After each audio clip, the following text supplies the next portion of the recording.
महाराष्ट्र जमीन महसूल अधिनियम 1966च्या कलम 155 नुसार चालणाऱ्या केसला 155 ची महसूल केस असेही म्हणतात. सोप्या भाषेत सांगायचे तर ही केस सरकारी नोंदीमधील चुका दुरुस्त करण्यासाठी असते. ही केस कशासाठी असते?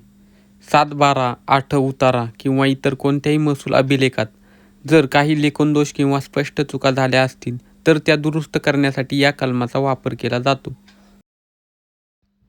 कोणत्या प्रकारच्या चुका दुरुस्त केल्या जातात? नावातील चूक, क्षेत्रफळातील चूक, हिशोबातील चूक, टायपिंग मिस्टेक.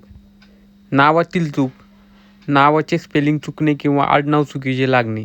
क्षेत्रफळातील चूक, जमिनीचे एकूण क्षेत्रफळ लिहिताना झालेली गणितातील चूक. हिशोबातील चूक, सामायिक क्षेत्रात हिस्सा दाखवताना झालेली चूक. टायपिंग मिस्टेक, जुन्या हाताने लिहिलेल्या नोंदी संगणकीकृत करताना झालेल्या चुका. महत्त्वाच्या अटी. हक्क बदलता येत नाही. या कलमाचा वापर करून तुम्ही जमिनीची मालकी बदलू शकत नाही किंवा नवीन वारस नोंदवू शकत नाही. त्यासाठी इतर कलमे आहेत. स्पष्ट चूक. चूक ही लेखी स्वरूपाची किंवा तांत्रिक असावी. जर जमिनीच्या मालकीवरून वाद असेल तर ही केस चालत नाही.